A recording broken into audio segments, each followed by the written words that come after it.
So hi everybody, I'm Simon Pimenta. Today I'm talking to nutritional therapist Krystle Mendes Dos Santos. Hi Krystle. Hello.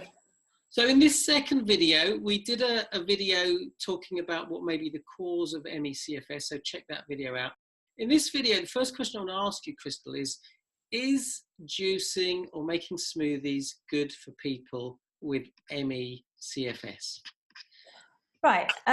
So in short, yes, I think it's beneficial in the done in the right way. So juicing is a really fantastic way of getting a quick shot of nutrients into your body without having to consume a lot of food.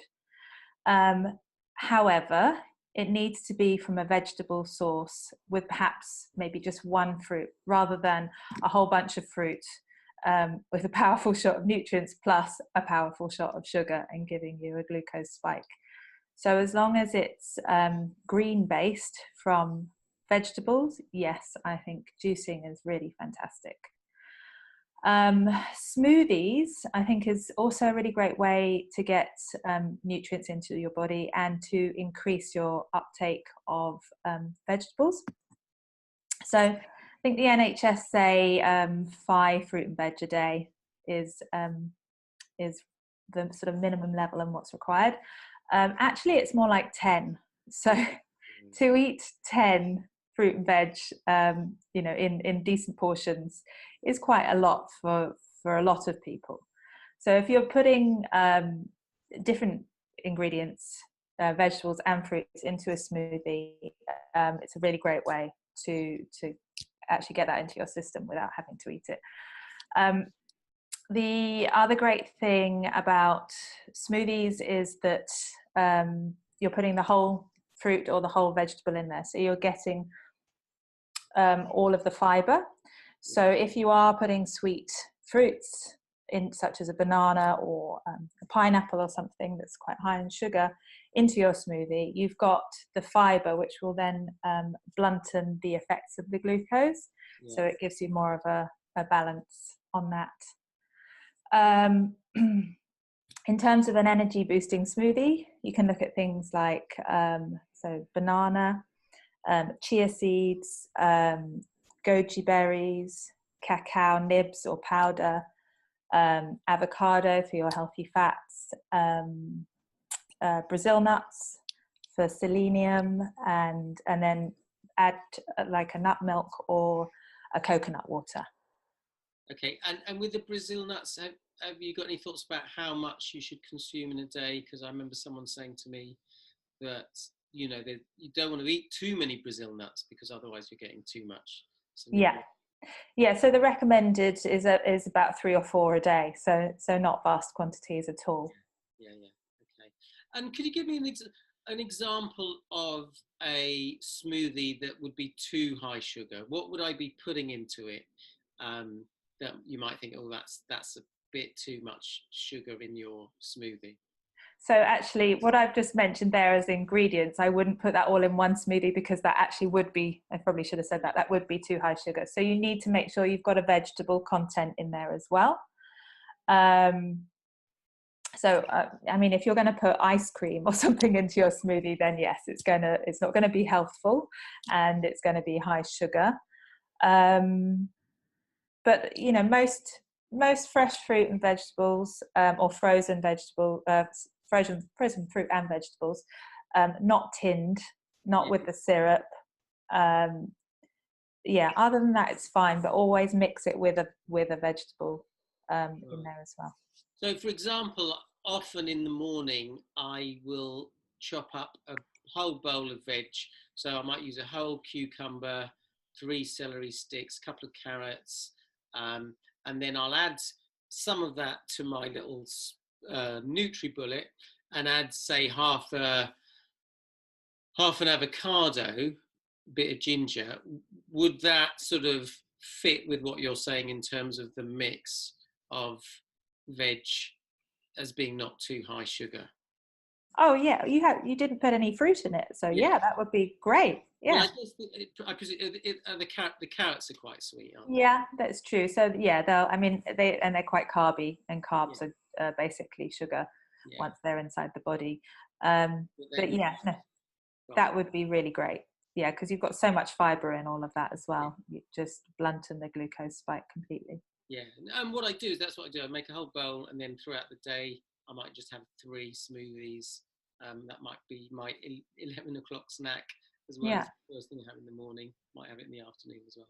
Yeah. Are there any vegetables that you think that you shouldn't put in smoothies? I remember a guy called Dave Asprey, who's the inventor of bulletproof coffee, talking about kale and spinach containing oxalates, and therefore these things, that oxalates inhibit mineral absorption, so are better cooked. So I don't know if you've got a view on that. Yeah, so he's right. So oxalates do interfere with calcium absorption and other minerals as well. And if they're consumed regularly, they can actually crystallize in your tissue and create arthritic type symptoms or kidney stones. And oxalates can be found in things like kale, spinach, chard, and other leafy green vegetables. Cooking them does reduce oxalates slightly, but not massively. Right. So if you are prone to kidney stones, for example, then you would be beneficial for you to take something like a calcium or a magnesium supplement, so that it will then bind to that and be excreted out of the body and not absorbed. The interesting thing is that oxalate containing vegetables, so vegetables that are high in oxalates, are also high in iron and calcium. So although some of that will be chemically bound to the oxalate and is excreted, not all of it, so you will still benefit from the nutrients. Another thing you could do if you're a bit of a kale or a spinach addict in your smoothie is you could cycle your vegetables. So say take 5 to 7 consecutive days in a month where you eat oxalate-free vegetables. So that would be something like lettuce and cucumber, arugula. Yeah, and then that will allow your body to then eliminate any accumulation of oxalates in the body to give it that downtime. Right. Okay. And actually, one thing I did notice when I had ME, chronic fatigue syndrome, I was diagnosed with adrenal fatigue and and candida.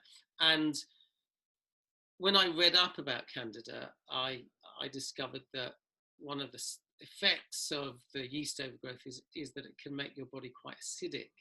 And someone mentioned to me that it would therefore be good to juice vegetables, and I did find it really helpful.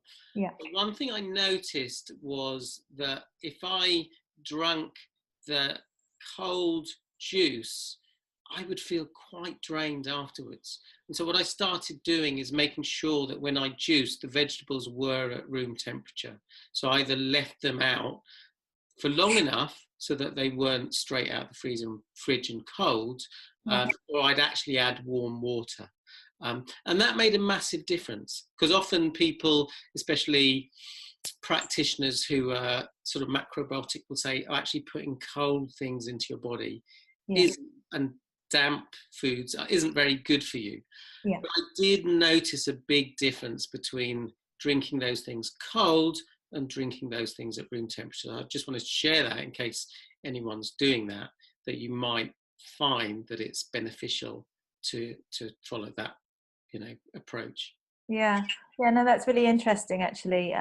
So that's like you say, along the macrobiotic lines and the traditional Chinese medicine way of looking at things. There's warm foods, cold foods, damp foods, and they work differently for different people.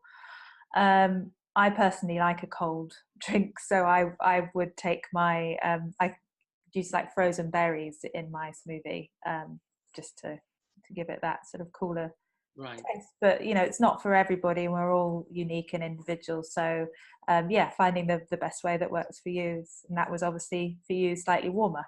Yeah, and obviously this is a seasonal thing as well. In the summer, I definitely, even when I had ME, could tolerate cold drinks, Yeah. where in winter I really couldn't. So Yeah. again, up to the individual to just find what works for you. So listen, everybody, hope you found that helpful. Thanks, Krystle. We will be making more videos, so check those out. So Krystle, if people want to get in touch, how can they do so?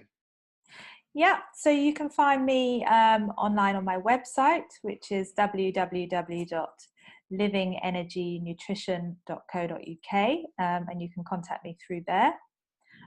Or you can email me directly, which is Krystal, Crystal,